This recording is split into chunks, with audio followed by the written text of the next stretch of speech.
Nii, äh, jätkame Toomas Paul maisematka poolel teel.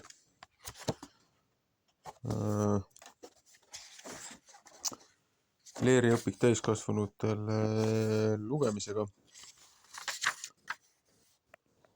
Alustuseks ja usutunnistuses sai loetud.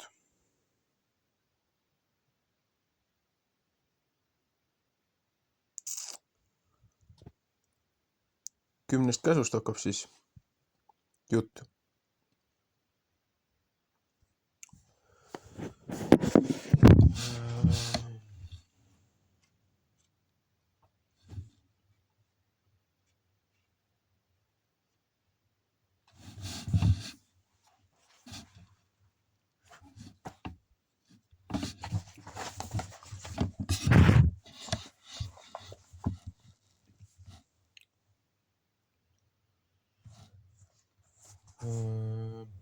Kuidas saada teada, mis on hea ja õige? Arvatavasti on mõnel ajastul kergem orienteeruda kui teisel. Traditsioonilistes kultuurides antakse lastele põlvest põlve edasi tervikteadmiste kogum, kus on nii põhimõttelised vastused mõeldavatele küsimustele kui ka praktilised käitumisjuhised, mida kõik tunnistavad, ka siis, kui ise ei täida. Me elame maailmas, kus väärtushinnangud on sama heitlikud kui mood. Mida tähendab orienteeruma?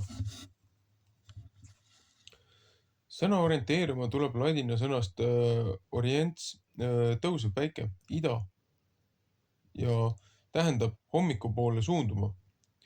Kirikuhooned on orienteeritud, see tähendab altariga ida poole, et palvetajad oleksid alati näoga tõusva päikese poole. Nagu tõsiselt nalja teete või?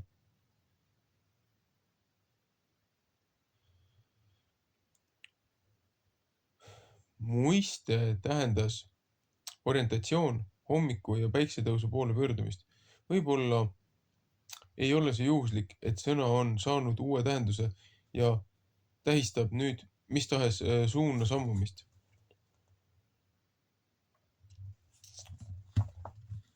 Kas inimene vajab koorikut või skeletti? Inimesele ei ole vaja koorikut ümber, vaid luustiku toeks. Ka meie vaim vajab raamistikku.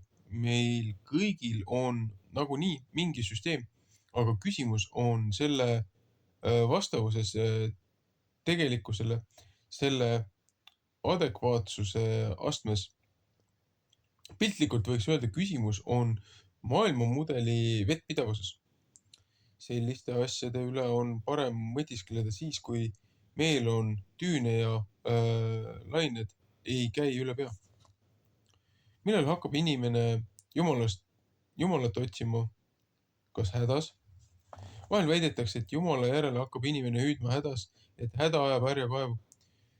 Kriitilised olukorrad võivad lüüa kaardimaja kõikuma ning panna taotlema midagi, mis oleks kindel. See, et Jumalat otsitakse alles hädas, võib olla õige otsimise poolelt. Leidmisega on aga lugu teine. Afekti seisundis ei ole sugugi kerge mõelda selgelt. Inimene ootab siis liiga otseselt oma probleemile teada rahuldavat vastust ning ei suuda hoolida muust. Maha jäetud ja murtud mees või naine võib meeleheitis hüüda Jumalat appi ja ahastada, miks ta ometi ei aita. Aga Jumal ei saa aidata, sest kogu elu vajaks muutmist. Hingevaluga on samasugune lugu nagu üldse valuga. Vahel on väga vaja valuvaigisteid. Paraku valuvaigisti võib küll korraks võtta valu ja aidata taluda hetke, aga ei tee terveks. Parandamiseks peame alustama kaugemalt.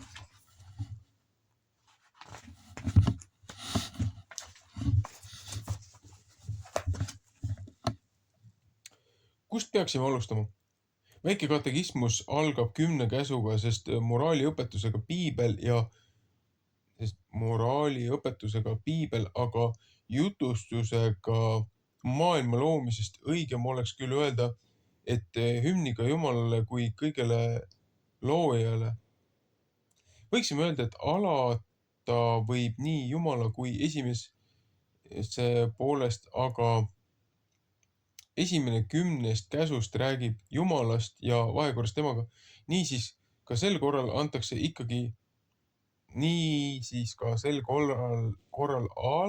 ikkagi usust. Moraal ja eetika võivad öelda, kuidas me peaksime käima oma teed, aga nad ei ütle, kuhu meil tuleks suunduda. Sellepärast pidigi enne rääkima usust ja ristiusust, kui sai hakata käsitlema nõuandeid või nõudeid elu korraldamise kohta. Kust pärineb kristluse eetika? Mitmest teisest usundist erinevalt ei ole kristlusel mingit spetsiifilist oma eetikat, vaid see on ühelt poolt võetud üle juutlusest ja hellenismist, teiselt poolt aga avatud edasi arenemiseks. Ei ole juhuslik, et humanism on tekkinud kristluse pinnal. Juutlusest võeti üle Moosese 10 käsku. Ei. Siin sa paned küll puusse. Juutlus tekkis lahkmena, kui nad lõid ennast eraldi looja õpetusest. See on hoopis teine teema. Nendest viimased 7 on üliinimlikud ja neid on võimalik põhjendada bioloogiliselt kui liigi püsimiseks vajalikke ühiselu reegleid. Ka nõndanimetatud kommunismi ehitaja moraalikoodeks oli koostatud Moosese käske aluseks võttes.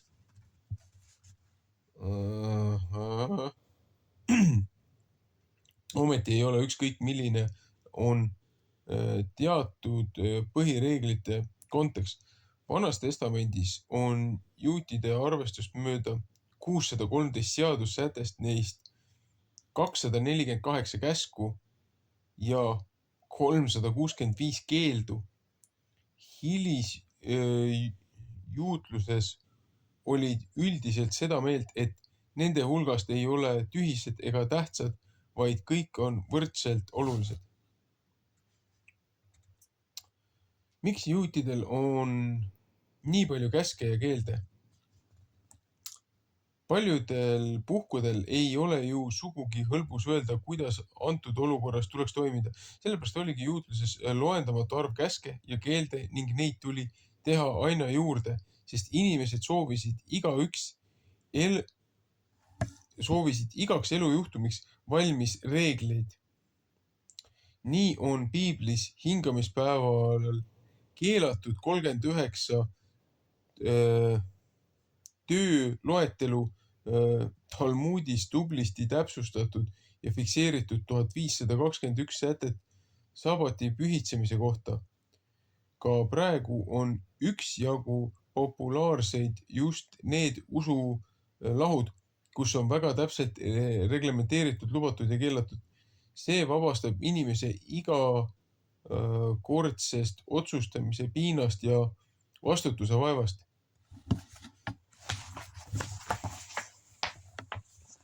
Enamik käskudest on kasulikud. Kui keegi toimib nii, siis tuleb teda karistada nõnda ja nõnda. Vaata näiteks 2. Moosese 20, 22, 23, 19. Kasuistlike reeglite rägastikus vajatakse aga juhtprintsiipe,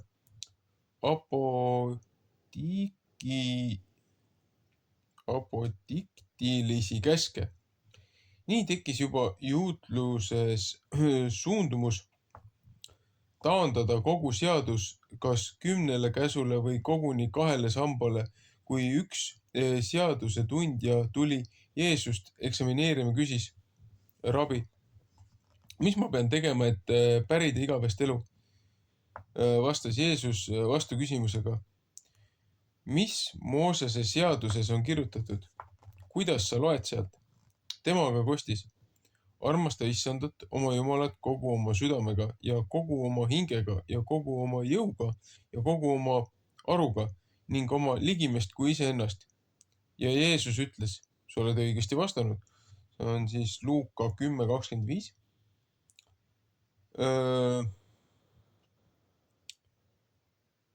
Siin ma ei saa mitte mainimata jätta vahekommentaarina. Talmud on hoopis midagi muud. Ja juutlus. See on välja tulnud peale sunnitud doktreen sellest hetkest, kui korrumpeerunud eliitvõim hakkas sõdima Heebrea rahvaste seas, Heebrea rahva, Iisraeli rahva seast levinud Kristuse järgijate suurest kasvust. Peale seda, kui Paul, varasema nimega Saul, kes ennem käis ja hävitas ja tappis ja surus maha kristlust või Kristuse järgijaid, kuni ta sai ise Damaskusele minnes ilmutuse. Peale seda ta põhimõtteliselt kirjutas 2/3 Uut Testamenti. Juutlus kui selline, kristlus ei ole judaismist välja kasvanud. See on täiesti vale. Ja ristiusk ei ole kristlus ja kristlus ei ole ristiusk. Ja kui keegi räägib, et on mitu erinevat kristlust, siis nagu sorry, antikristuse või kristuse vastaseid on küll palju, aga minu teada looja ainusündinud poega on ainult üks, keda kutsuti lunastajaks, kelle nimi oli Emmanuel, Jumal meiega. Ühesõnaga, Jehusha ehk siis lunastaja või looja on meie päästja, Jehusha. Ühesõnaga, siin on mingid asjad juba segamini aetud. Seda siis küsimusele püüdes vastata. Ja 10 käsu peale ei taandatud lihtsalt sellepärast, et juutlus oli, vaid kui minna tagasi Moosese esimesse teise raamatusse, siis probleem oligi selles, et kuna Egiptusest välja tulles tuli nii palju erinevaid rahvaid kokku nendega kaasa, kes tahtsid sellest Egiptuse ebajumalatest ja nendest teemonite kummardustest lahti öelda, nägid looja võimu ja vägesi, seda 10 katku ja neid imetegusi. Ja need olid nõus pöörama kõigest nendest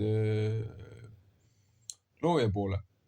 Aga kuna inimesed omavahel hakkasid sõdima ja kaklema ja riidlema ja käisid kogu aeg Moosese juures nõu küsimas, et kuidas talitada siin ja kuidas talitada seal, siis jõuame, see on see õpetuse nädala, mitmes, Jetro on selle õpetuse nädala nimetus, ehk siis kohtunik või kohtumõistjad. Ja Moosese äiapapa pakub Moosesele nagu välja nõu, et kui see Moosese arvates hea on, et tee enda alla kohtunikud, et jaga ära, et 10 kaupa, 100 kaupa, 1000 kaupa on ju, ja et kõik väiksemad asjad, et suudavad kohtunikud ausalt siis omavahel arutada, aga kui on mingi suurem, tõsisem probleem, siis tulevad sinu juurde. No, Ja kuna siis Mooses soovis nagu teada saada, et kuidas siis edasi talitada, siis looja ilmutas ennast ju Moosesele ja kutsus ta üles mäe peale. Palus tal veel enne seda paastuda ja kutsuti ju kogu rahva pealikud kokku. 70 pealikku. Ja need paastusid. Ja siis looja kutsus Moosese enda juurde mäe peale. Mooses oli seal looja juures. Ja looja kirjutas ju 10 käsku. 10 alusprintsiipi, mille järgi kogu ühiskond peaks joonduma. Ja looja saatis Moosese alla mäe pealt tagasi, seepärast oli nii kaua seal ära olnud. Rahvas hakkas seal juba oma liidoleid tegema, kujusi tegema, kullast pulli valama ja arvasid, et see pull on looja ja hakkasid temale pidusööki juba tegema. Seal läks asi väga kiiresti käest ära. Et selles mõttes, jah, ajaloolist konteksti on vaja teada ennem kui mingisuguseid dogmasi või õpetusi või printsiipe selle peale rajada. Jätkame. Mis on dekaloog? 10 käsu kohta kasutatakse väljendit dekaloog, mis on kokku pandud ladina ja kreeka sõnast ladina keeles deka 10, kreeka keeles logos sõna, 10 sõna. Miks käske on 10? Miks käske on just 10? Ilmselt sellepärast, et 10 on peetud täiuslikkuse arvuks, võib-olla ka mnemotehniliselt kaalutlusel, et oleks hõlbus meeles pidada. Käske võiks tõepoolest olla ka rohkem või vähem. Dekaloogis piibli sõnastuses on, kui lugeda kokku kõik verbaallaused, 12 keeldu ja 4 positiivset käsku. Piiblis esineb 10 käsust 2 eri versiooni. Mooses 22, 2. Moosese 22, 17 ja 5. Moosese 5, 6-21. Laias laastus langevad mõlemad kokku. Erinevused on detailides. Heebrea tekstis on 20 suuremat või väiksemat vahet sõnastuses. Tõenäoliselt on tegemist 2 formuleeringuga, mis on välja kasvanud ühest vanemast ja arvatavasti üsna kokkusurutud versioonist. Need loetelud ei erine teineteisest tegelikult käskude, vaid motiveeringute, selgituse ja täienduste poolest. Kuidas käske põhjendatakse piiblis? Ilmekas näide on hingamispäev. Käsk iseendast, sina pead hingamispäeva pühitsema. Kõlab mõlemas variandis üsna ühtemoodi, kuid põhjendused on lahknevad. 2. Moosese 20:11 seisab, sest 6 päevaga on issand taeva ja maa teinud, mere ja kõik, mis nende sees on. Ta hingas 7. päeval, sellepärast õnnistas issand hingamispäeva ja pühitses seda. See on siis Jumala enda puhkus 6 loomispäeva järel, mis tingib, et ka iisraellased ei tohi sel päeval teha tööd. 5. Moosese 5:15, aga on põhjenduseks hoolitsus teenijarahva ees. Ja sa pead mõtlema selle peale, et sa oled ori olnud Egiptuse maal ja issand su Jumal on su sealt välja toonud vägeva käega ning sirutatud käsivarrega. Sellepärast on issand su Jumal sind käskinud hingamispäeva pidada. Võiks öelda, et ühes on rõhutatud käsku teoloogilist külge, mille puhul luuakse paralleel loomisele. Teises on selgelt sotsiaalne külg. Tuletatakse meelde, et iisraellased on ise Egiptuses orjad olnud orjadeks. Sinna suunda viitab ka Jeesus, kui ta ütleb. Hingamispäev on seotud inimese jaoks. Ei, mitte inimene hingamispäeva jaoks. MK Markuse 2.27. Kust Mooses sai oma käsud? Teise Moosese raamatus kirjeldates, kuidas käsud anti Moosesele Siinai mäel kahel käsulaual. Kahe käsulaua algne mõte võis olla muinasidas vasalli lepingute kahel tahvlil säilitamise tava. Üks suurkuningale, teine vasallile. Nii hilisjuutluses kui ka Uues Testamendis väidetakse, et Mooses sai dekaloogi inglite vahendusel. Apostlite teod 7.53, Galantiuse 3.19 ja kiri heebrealastele 2.2. Kes on inglid? Sõna ingel on laensõna kreeka keelest angelos ehk siis saadik, käskjalg. Piiblis mainitakse neid kui Jumala käskjalgu, kes midagi inimestele teatavad. 1. Peetruse 1.12. Nende kohta öeldakse, eks nad kõik ole vaid teenijad, vaimud abistamiseks läkitavad nende heaks, kes ükskord pärivad päästmise. Heebrealaste 1.14 võrdluseks Matteuse 4.11 ja 18.11.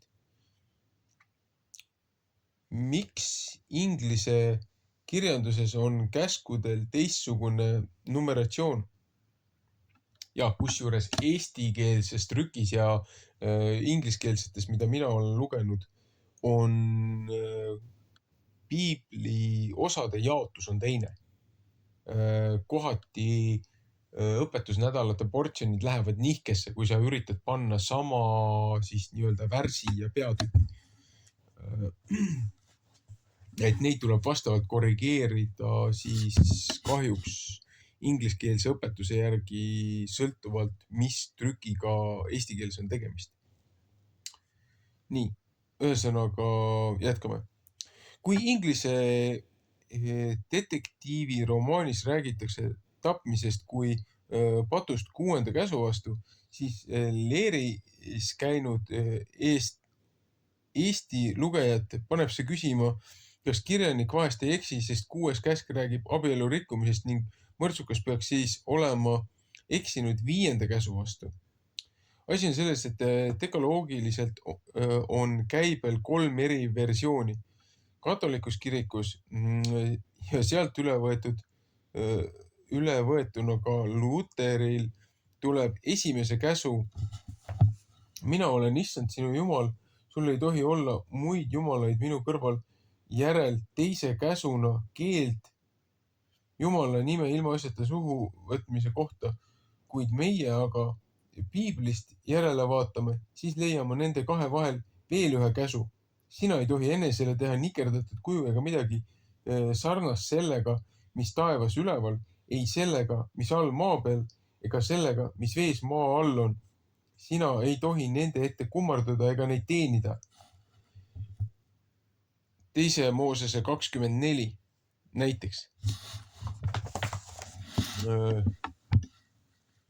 Kujude tegemise keelu. Luterlikus ja katolikus kirikus saadakse sellest aru kui esimese käsu järjest, aga õigeusu ja reformeeritud ja anglikaani kirikus arvestatakse nii nagu juutluseski kujude tegemise keelu eri korraldusena, mis siis saab käsuks number 2. Sellest johtuvalt muutub meie teine käsk nende 3., meie 3. käsk nende 4. ja nii edasi, aga ikkagi kokku saada 10 ja mitte 11 käsku. Loetakse sel korral 9. ja 10. üheks käsuks, mis siis jääb 10. ja viimaseks, nii nagu ka juutide dekaloogis. Need mõlemad käivad himustamise kohta ning sobivadki tegelikult kokku.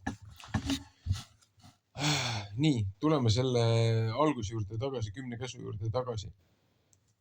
Punkt 1.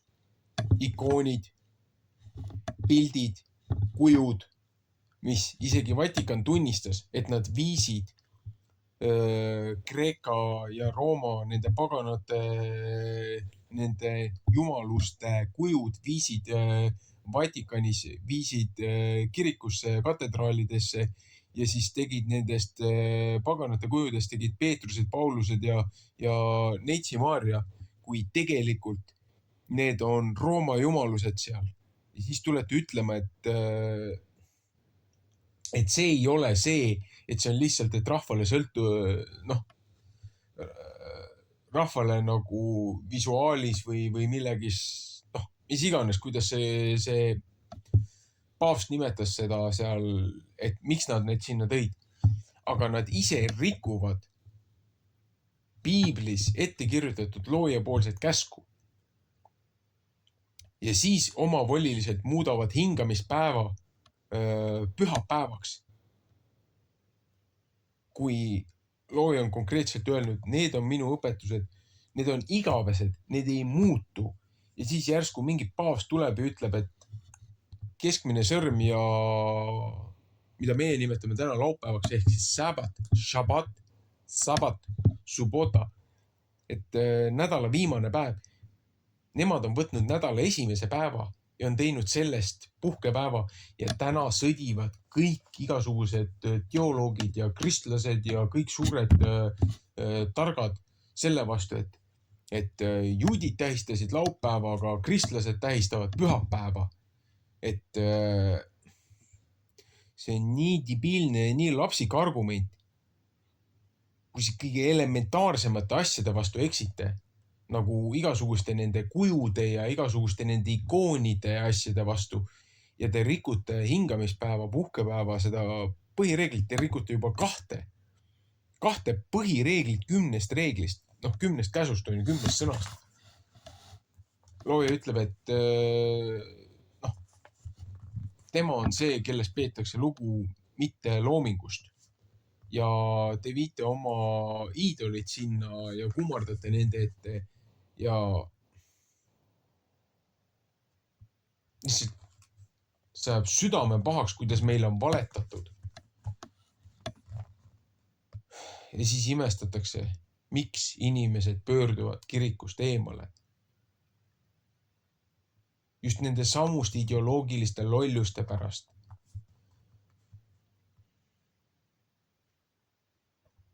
Jätkame. Kas tähenduse teisendamine ei tee käske tarbetuks? Käskudel on olnud eritähendus Vana-Heebrea ühiskonnas, Uues Testamendis, Martin Lutheri seletuses ja 20. sajandi lõpul. Käskude tähenduse teisendamine on protsessi järk, mida võib hoomata piiblis endas, kus vanad sõnad funktsioneerivad uuel viisil uutes olukordades ning neid tõlgendatakse ja kohandatakse vastavalt muutunud ühiskondlikele oludele. Kas käsud kehtivad ka meie kohta? Käsud olid vastavalt pärimusel kirjas Jumala enda kirjutatud kivilaudadel 2. Moosese 31.18, 32.15. Selle mõte on, et seadus ja õigus ei ole inimese enda looming, vaid jumaliku päritolu, kui näiteks Babyloonia kuningas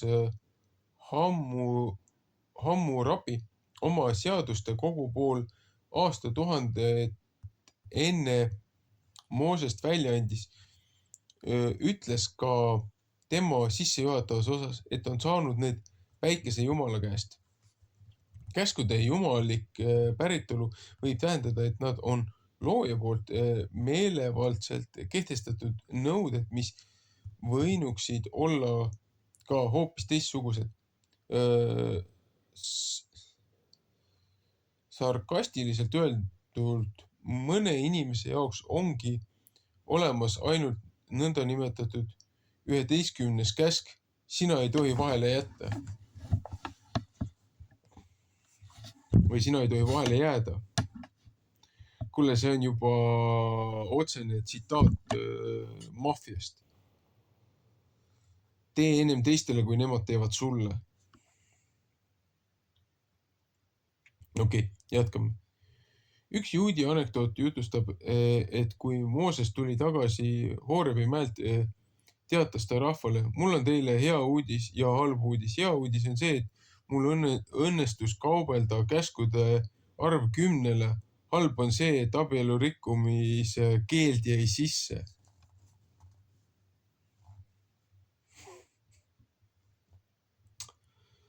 Mida tähendab käskude loodusseaduslikkus? Võiksime olla arukamad ja mõista nende jumalikkust kui loodusseaduslikkust, nagu gravitatsioon ei ole kellegi kehtestatud suvaline seadus.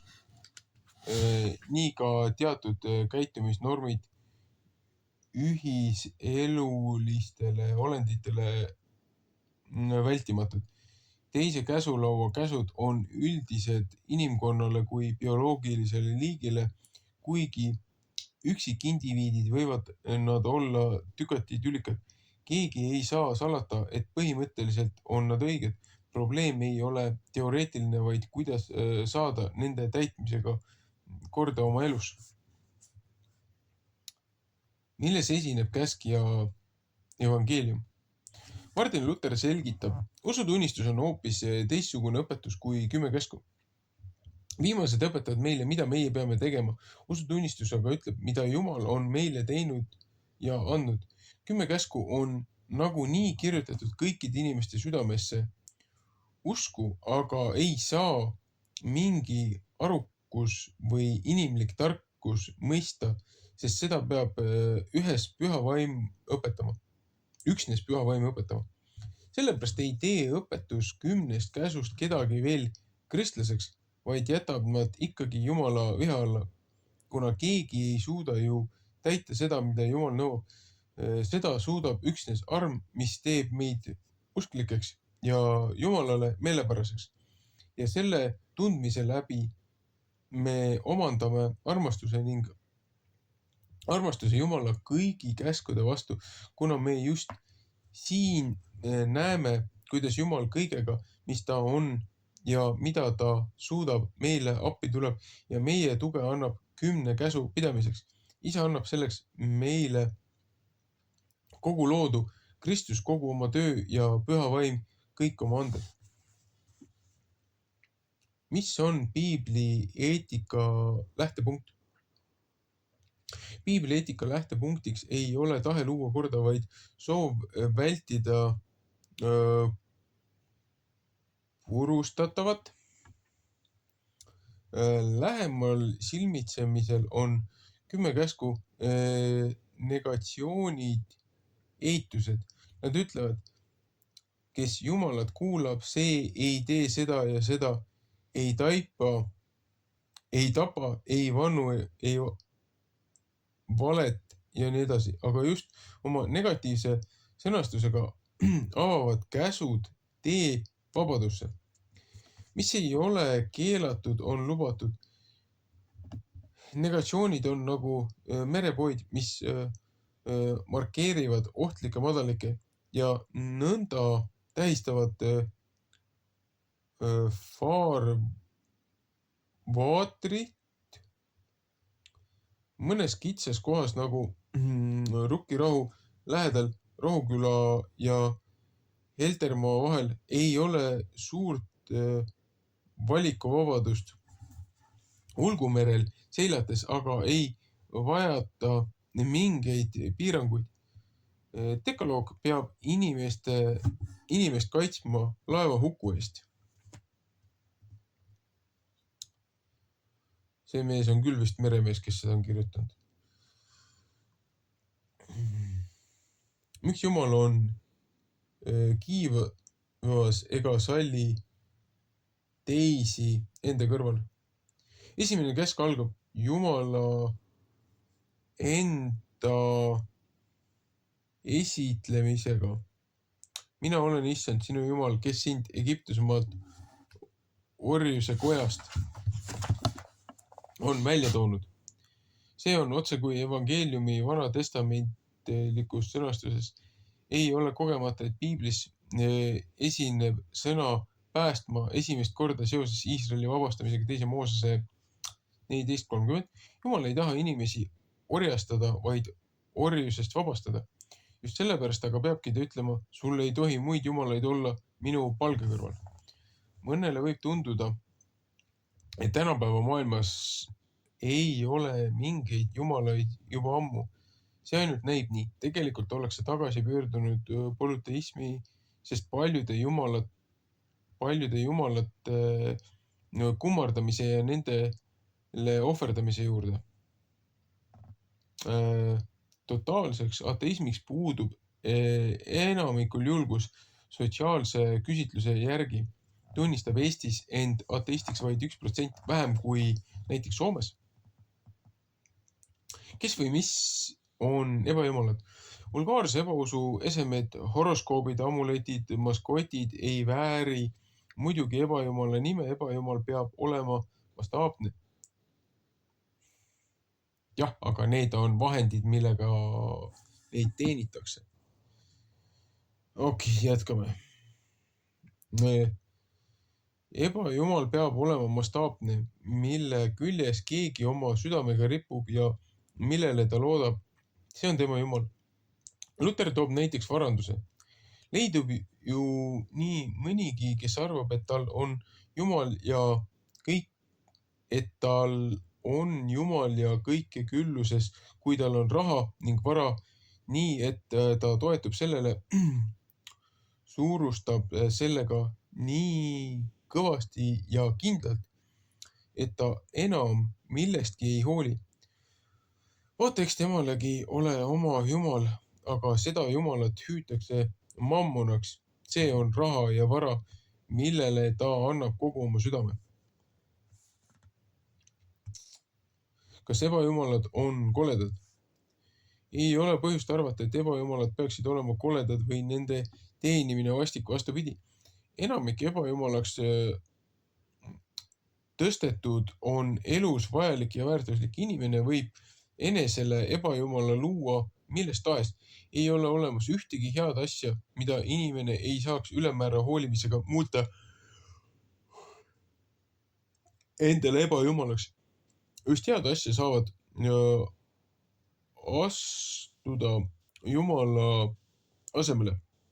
Kui palju sõdu on maailmas peetud õigluse nimel? Kõigis nendes jumalates on midagi, mis paneb end austama ja arvestama. Just selles ongi nende ohtlikkus.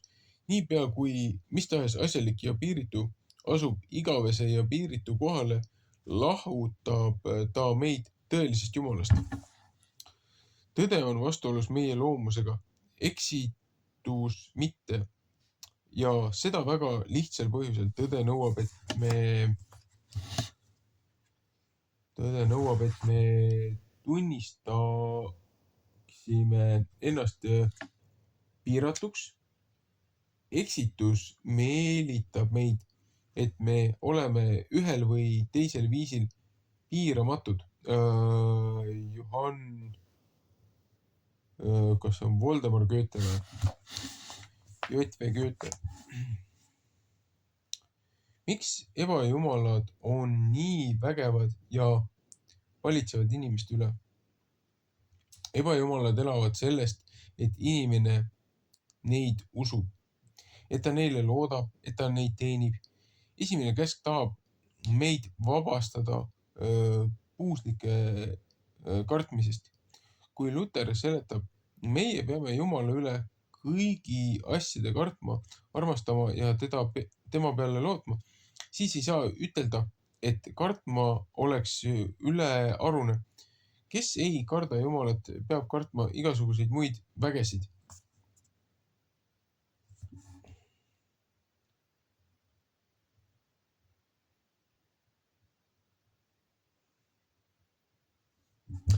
Mis on Jumala ja ebajumala vahe? Vahe ei ole selles, et on ainult üks Jumal ja palju ebajumalaid. Kui inimene austaks vaid ühte ainust talle meelepärast ebajumalat paljude asemel, jääks too ometi ebajumalaks.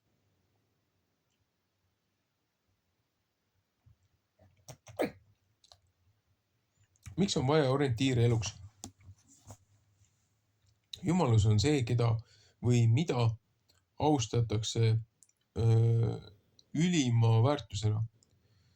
Selleks võib olla riik, kuulsus, rikkus, õnn ja palju muud. Mõelge sportlastele, kes tahab tippu jõuda nii, et miljonid televaatajad hoiaksid hinge kinni, kui ta rallisõidu või uisutamist rallisõitu või uisutamist vaadates. Ta on valmis aastaid loobuma kõigest, tihtipeale ka tervisest. Eks ole selle kohta öeldakse, ta on valmis ohvriks tooma kõike, et teenida võistlussporti. Niisama innukalt eneseohverdavalt võib teenida mida iganes. Kuidas ebausu jumalad hangivad oma väe? Ebausu jumalad on vägevad valitsejad inimeste üle, kuigi neid ei ole olemas. Kuidas siis nii? Nad elavad inimeste usust, kes neile annavad oma hinge ja ihu. Kas noor inimene suudaks aastaid teenida kolmikhüpet, kui see ei oleks teiste poolt tunnustatud ja poleks lootust hüpata kõigist kaugemale ning saada kuulsaks? Kui hüppamine ise valmistaks ihule naudingut, võiks ju harrastada ka nelikhüpet, aga see ei tasu ära, ei ole olümpiakavas. Iga ebajumalal, olgu ta hõbedast või paberist või õilsatest aadetest, on tükk terviku asemel. Võib ju öelda, et parem pool muna kui tühi koor, parem olgu elu eesmärgiks uhke auto saamine kui looderdamine, aga inimene ei peaks ennast laskma peibutada kepi otsa seotud porgandi kimbuga, millega pidevalt saama eesleid liikuma meelitada. Inimesel on võime mõelda ettepoole, suutmine üle olla hetke hirmudest. Inimesele endale võib näita, et ta ei ole loobunud elava Jumala tunnistamisest, kui ta arvestab ka muude vägedega. Ka Iisraelis oli nõnda, et Baalid ja Astarted ja teised Kaanani jumalad lihtsalt astusid tõelise Jumala kõrvale. Me võime ju uskuda, et teenime nii üht kui teist ja igaüks annab midagi kasulikku. Aga Jeesus hoiatab, keegi ei saa orjata kahte isandat. Matteuse 6:24. Tõele osaks saanud lüüasaamised ei ole hoopiski nii hukatuslikud kui tema kompromissid. Vale on sünnipärane diplomaat ja saavutab nõupidamislaua taga kergesti võidu. V.A. Kosseniemi.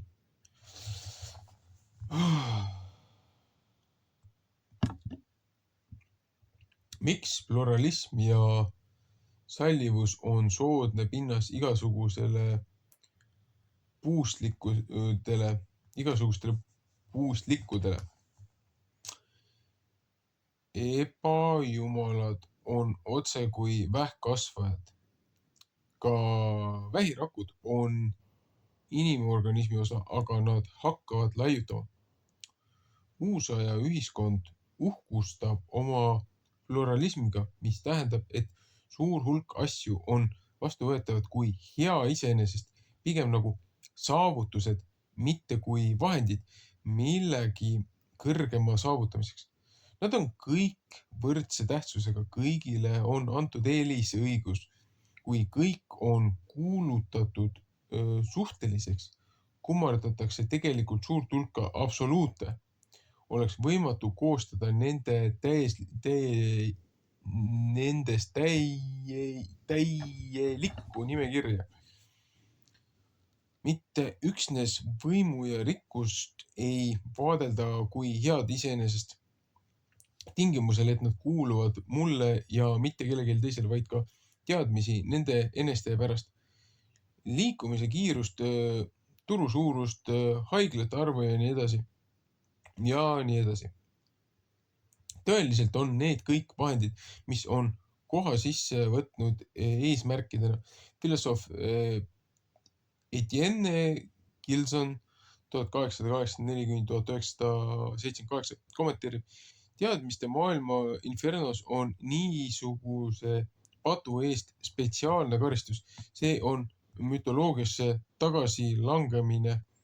Maailm, mis on kaotanud kristliku jumala, sarnaneb tahtmatult maailmaga, mis pole teda veel leidnudki. Samuti nagu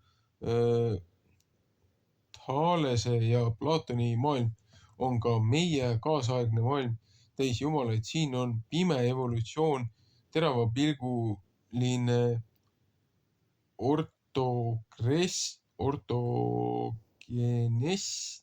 ortogenees. Healoomuline progress ja teised, mida oleks soovitav nimetada.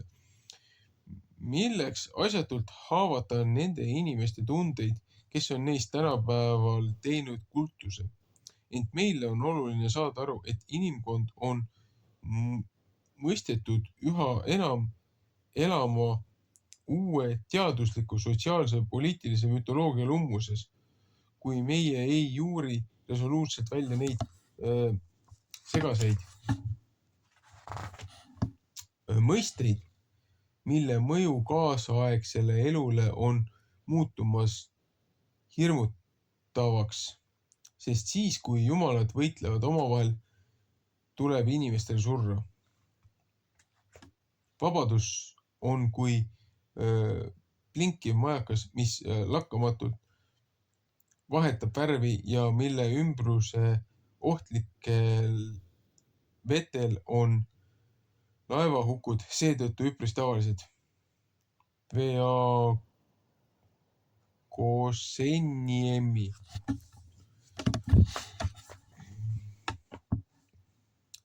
Miks jumalast ei lubatud teha kuju ega pilti?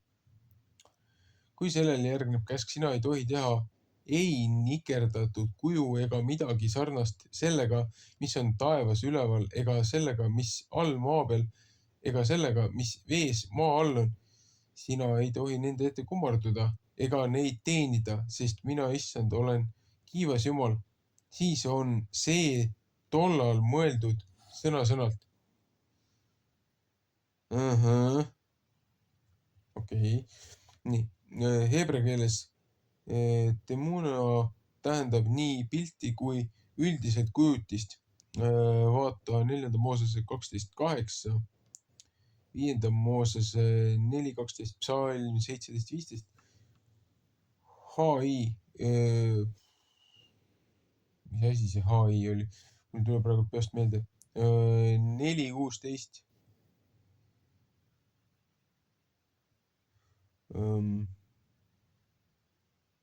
Hisek ei ole. Okay. Kultuses ei tohtinud tarvitada mitte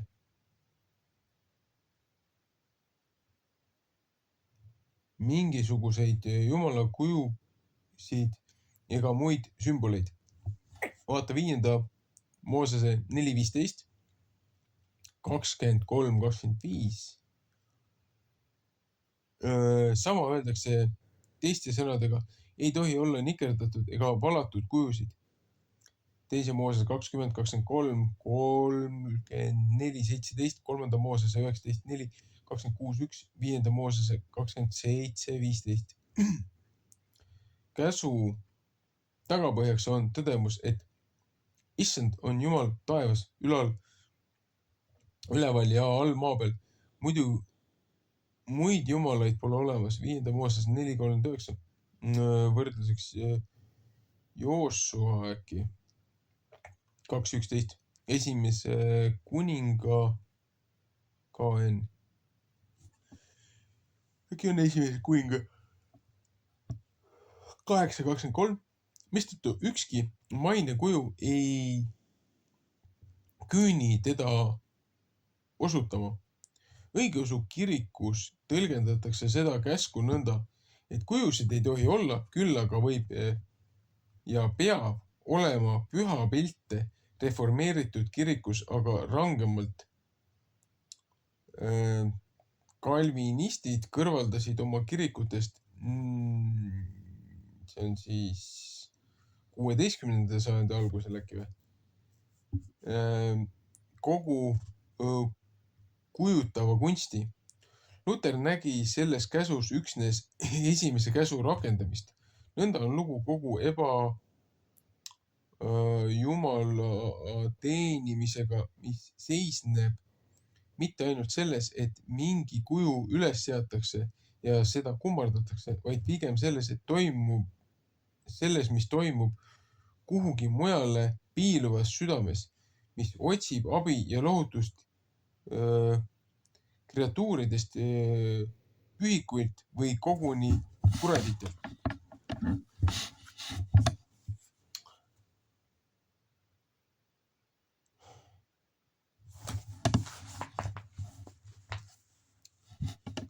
Kas mõttekujud ei ole samuti kujud? Valgustatud filosoof Immanuel Kant on selle käsu kohta öelnud: Heebrea kirjades ei ole ülevamat kohta kui see. Tema nägi meelsasti kujude asemel ideesid, sellepärast ei küsinud ta Jumala pildi, vaid Jumala idee järele. Ei ole raske kirikuid tühjendada kujutatavast kunstist, nagu seda kalvinistlikes kirikutes tehti, aga küsimuseks jääb, kas ka kõige vaimsem ja filosoofilisem Jumala kujutlus ei ole samuti pilt Jumalast? See kimbatus, et niipea kui me Jumalast kõneleme, ei kõnele me enam temast, vaid oma kujutlusest, on teoloogidele väga tuttav ja tuntud. Oht, et me vormime Jumala loodud näo järele, on ja jääb nähtavasti meid saatma.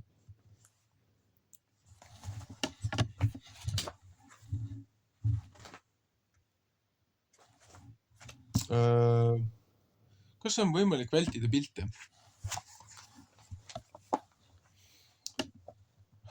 Ometi, kus iganes Jumal ennast on ilmutanud, seal on see sündinud lihas, sest inimestele kättesaadavas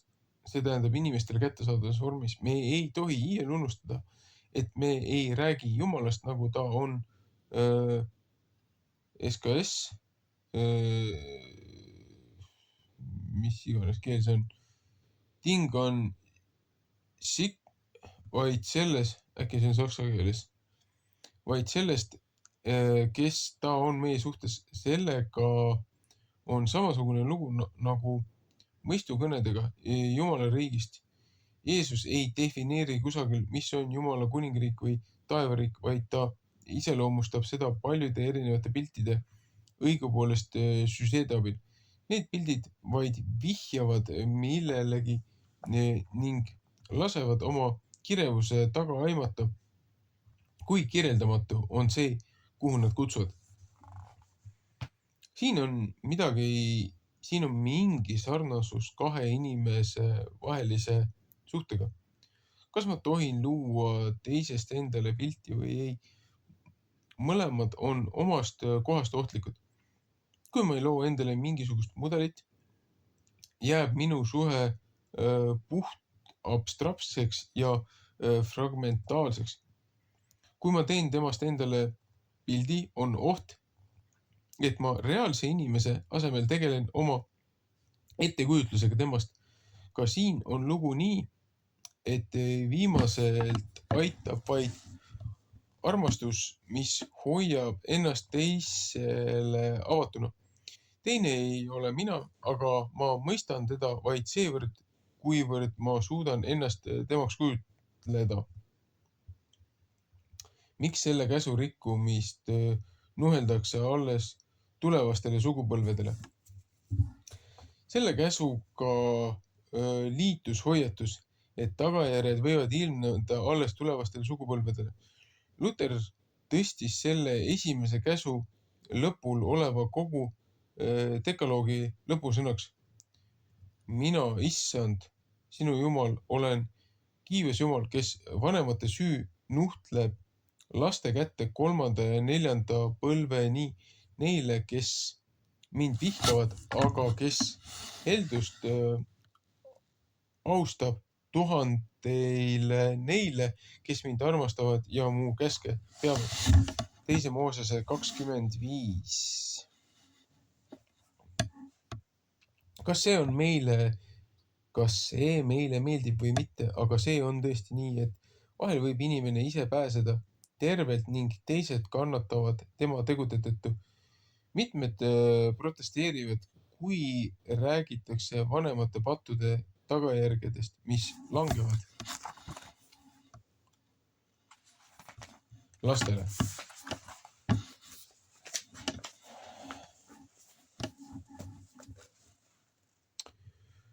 Kuid ei protesteeri selle vastu, et lapsed saavad osa oma vanemate andekusest ning teenetest ja kasvõi pärandusest. Aga maailm tõepoolest ei alga meist ega lõpe meiega. Me saame osa oma perekonna, ühiskonna, kogu inimkonna käekäigust. Elus tasutakse meile meie oma teenete eest, kuid lisaks sellele antakse veel mõndagi, mida me ei ole ära teeninud. Mõnikord antakse meile head, kuid teinekord ka kurja. Rohkem küll teenimatut head kui kurja.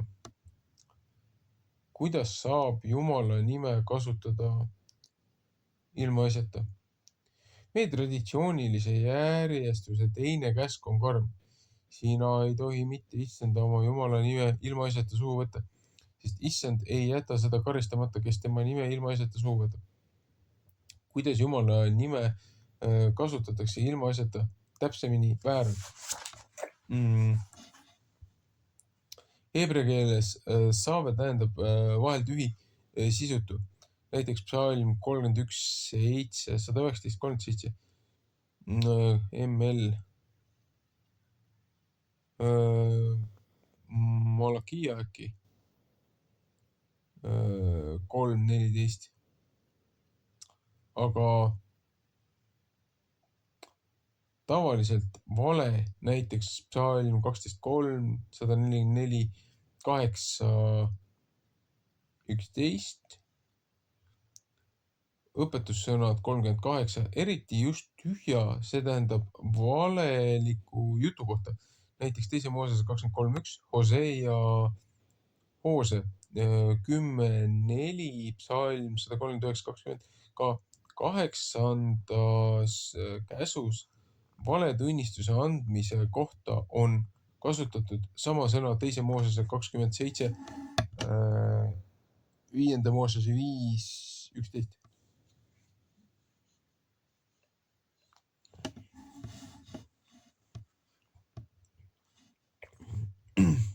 Mil kombel oli Jumala nime väärkasutamine seotud valevandumisega? Algselt võis see keeld olla mõeldud kahes suhtes. Jumala nime väärkasutamine toimub kõigepealt valevandumise puhul. Te ei tohi mu nime juures valet vanduda, sest sa teotad oma Jumala nime, mina olen issand, 3. Moosese 19:12. Vanem pidi tagama tõe rääkimise. Inimene ütles, et Jumal karistagu teda, kui ta valetab. Nõnda tehku Jumal mulle ja nõnda veel pealegi. 2. Samueli 19:14. See oli tõepoolest võit vale üle. Kui vähemalt ühel juhul võis inimest usaldada, siis kui ta vandus Jumala nime. Paraku ka see ei aidanud kauaks. Inimene hakkas ka vannet kurjasti kasutama. Juudid hoidsid kirjatähest kinni ja võltsisid selleks vande andmisel Jumala nime. Jumala nime nimetamise asemel oli kombeks vanduda taeva nimel, maa nimel, Jeruusalemma nimel ja oma pea nimel. Matteuse 5:33-37. Mida siis karistust kartmata murda? Muides Iisraelis tunti 2 liiki vandeid. Promissoorilisi tulevikku suunatud tõotavaid vandeid, näiteks 1. Mooses 21:23, 1. Saamueli 14:14 või 14:44 ja assertoorilisi kinnitavaid vandeid, mida kasutati tsiviilhagide puhul kohtus. Kui puudusid otsesed tõendid, vaata Moosese seaduses 2. Mooses 22:7. 10 ette nähtud puhkusid, 22:7-10 ette nähtud puhkusid. 3. Moosese 5:20-26 sanktsioone. Et nad vandumisel kutsusid Jumalat tunnistajaks, on ju mainitud palju kordi Vanas Testamendis. Joosua 9:18, 2. Saamuel 14:11, 1. Kuningate 1:17-30, 17:1-12, 18:10. Iisraellase kindlus rajanes sellel, et Jumal, kes teab, kuidas asjad on, näiteks 1. Mooses 39:49 või 31:49, ei jäta õiglust jalule seadmata, sest igaüks, kes varastab, kuidamoodi jääb ta siin süüta. Igaüks, kes valet vannub, kuidamoodi jääb ta siin süüta. Ma toon välja, lausub vägede issand ja see tuleb varaga koja peale ja selle koja peale, kes valet vannub minu nime peale ja viibib tema koja keskel ja lõpetab ta ära. Sakaraja äkki 5:3-4.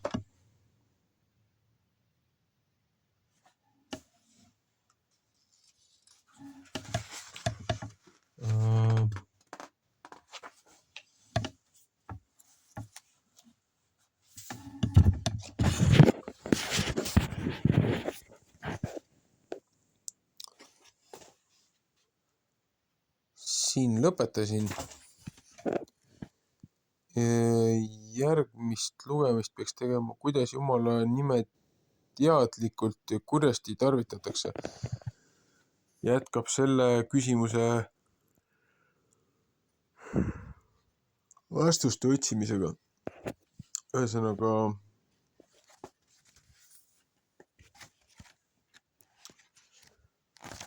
palju ma siis suutsin nüüd ära lugeda. 10 käsust. See on siis, 55 on pealkiri, aga 57-68. No, ikka sai. 1, 2, 3, 4, 5, 6, 7, 8, 9, 10, 11, 12. Ka võib-olla.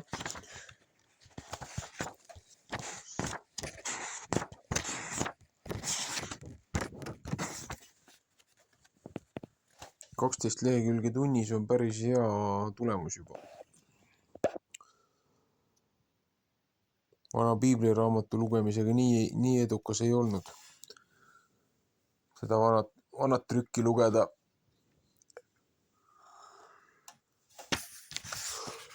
palju keerulisem. Arvestades, kui huvitavalt on seal nimed pandud. Neid annab välja lugeda.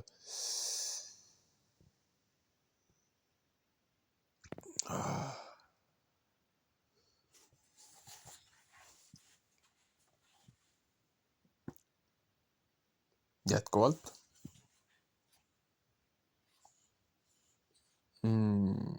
sõltumata mõningatest veidratest võrdlustest ja kohati päris puusse pandud nii-öelda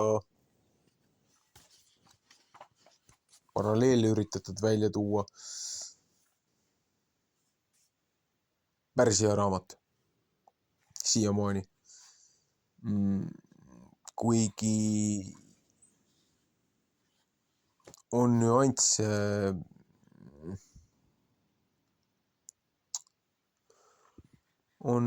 millest on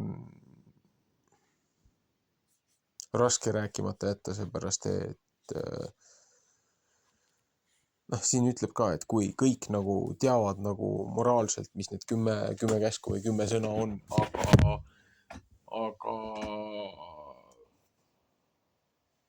hoolimata sellest teevad sellel risti vastu.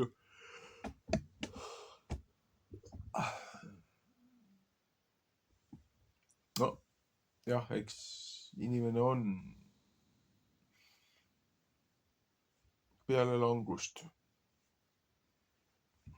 sellises imelikus kohas, et on kergesti mõjutatav. Mis puudutab neid ebausu jumalaid ja seda mütoloogilist aega ja seda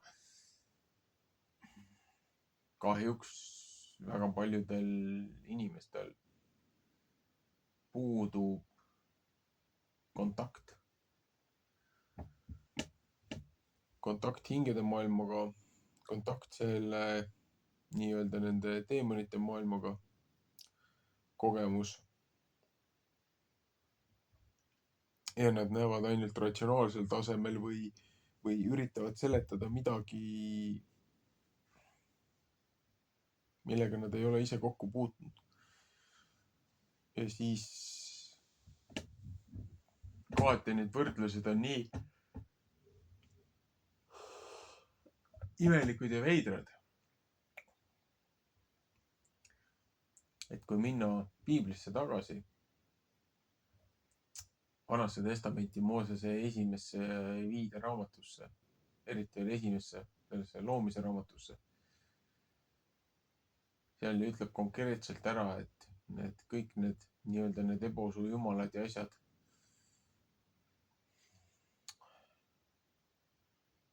et need ei ole väljamõeldised, vaid need on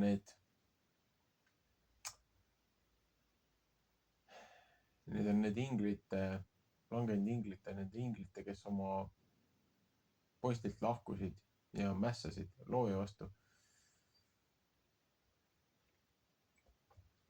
Tulid maa peale, segasid ennast inimrassiga, said järglased. Ja kui looja,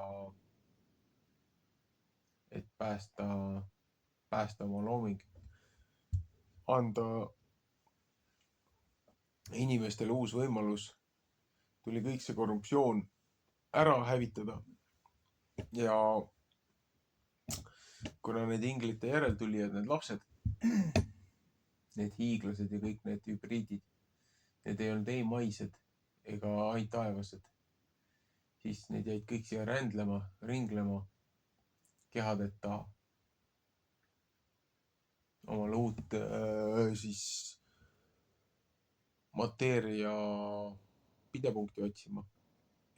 Küll leiti seda puudes, küll leiti seda loomades, küll leiti seda nõrkades inimestes, kes palusid ühel või teisel moel jõudu, väge, tugevust, et saata korda oma ihas ja oma tahtmisi, olgu see siis õigluse tundest või kättemaksust või millest iganes, aga see korruptsioon, mis sellega kaasnes, see tõi palju pahandust.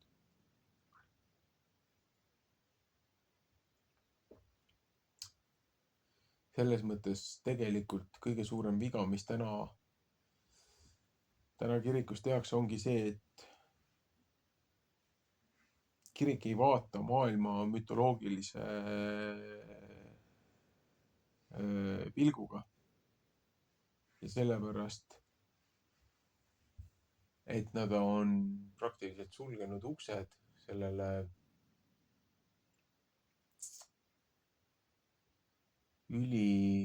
ülireaalsusele, looja tasandile.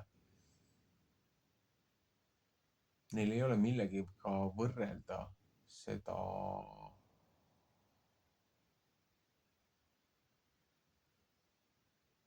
väge ja seda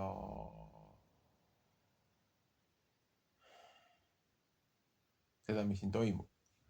Noh, jah, võrdlus gravitatsioonist oli ka päris tore. Elektromagnetism on iga kell võimeline põhimõtteliselt gravitatsiooni tühistama niimoodi, et gravitatsioon ei ole ainult mingisugune reegel või seadus või mis iganes, kuidas seda üritatakse seda võrrelda. Elektromagnetism nullib ära igasuguse gravitatsiooni, kui seda õigesti rakendada.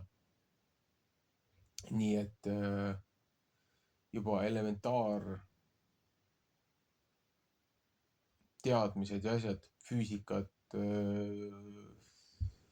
matemaatikat, bioloogiat, ma ei tea, mis iganes meile selles koolisüsteemis õpetatakse. Juba need on kallutatud argumentide poolt. Et juba see on iseenesest religioon omaette. Olgu see evolutsiooniteooria või gravitatsiooniteooria või mis iganes füüsikaseadused. Seepärast, et kuidas saab olla see seadus, kui looja võib selle rahulikult üle kirjutada. See on lihtsalt meie limiit, meie võimete piir, millest meie üle ei saa, millest meie aru ei saa. Et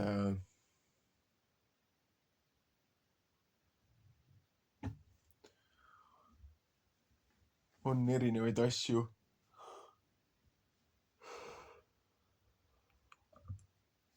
millel meil puudub parem selgitus ja arusaam. Olgu.